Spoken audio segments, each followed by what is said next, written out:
14 अप्रैल 1891 मध्य प्रदेश के महू गांव की एक सैनिक छावनी। यहाँ रामजी सकपाल और भीमाबाई के घर एक बच्चे ने जन्म लिया। नाम रखा गया भीवा। लेकिन भीवा का बचपन संघर्षों से भरा रहा। सिर्फ 5 साल की उम्र में उनकी मां का साया उनके सर से उठ गया। इसके बाद उनकी बुआ ने उनकी परवरिश की जिम्मेदारी संभाली।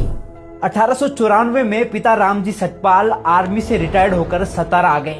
यहाँ भीवा को प्रताप सिंह हाई स्कूल में दाखिला दिला दिया गया। पर स्कूल क्या था, एक मैदान था सामाजिक भेदभाव का। बच्चों से अलग बिठाया जाता, पानी तक नहीं पीने दिया जाता। पर उस बच्चे ने हार नहीं मानी। जातिगत शोषण को सहते हुए 4वीं कक्षा पास कर डाली। 1897 में पिता बॉम्बे चले गए और कुछ साल बाद भीवा को भी बुला लिया गया। अब दाखिला हुआ एल्फिंस्टीन हाई स्कूल में, एक ऐसा स्कूल जहां दाखिला लेने वाले वो पहले अछूत थे। शिक्षकों की उपेक्षा, सामाजिक तिरस्कार। फिर भी 1907 में भीवा ने मैट्रिक्स पास कर डाली। इसी दौरान 1906 में विवाह हुआ रमाबाई से। और फिर 1912 में बॉम्बे यूनिवर्सिटी से इकोनॉमिक्स और पॉलिटिकल साइंस में बीए किया, वो भी टॉप रैंक से। ये उपलब्धि देखकर बड़ौदा के महाराजा सयाजीराव गायकवाड़ स्तब्ध रह गए। वो इतने प्रभावित हुए कि 1913 में बाबा साहिब को एक शर्त पर न्यूयॉर्क के कोलंबिया यूनिवर्सिटी में एमए और पीएचडी करने भेज दिया गया। शर्त यह थी कि पढ़ाई पूरी करने के बाद वे वापस लौटकर बड़ौदा राज्य की सेवा करेंगे। और उन्होंने की भी। वो सिर्फ 3 साल में एमए और पीएचडी की डिग्रियां लेकर भारत लौटे।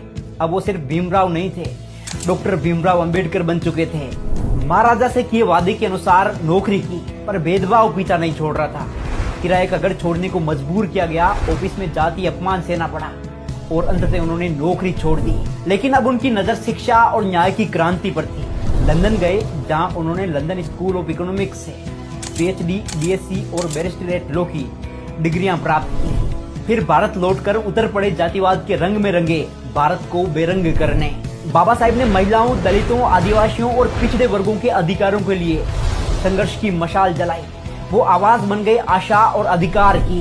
धीरे धीरे उन्हें हर कोई जानने लगा था। अब वो बाबा साहिब डॉक्टर भीमराव अंबेडकर बन चुके थे, एक नाम जो सामाजिक न्याय का प्रतीक बन चुका था। और फिर वो ऐतिहासिक पल आया जब आजाद भारत को एक मार्गदर्शक की जरूरत थी, एक संविधान की जरूरत थी जो हर धर्म, जाति, वर्ग को बराबरी दे सके।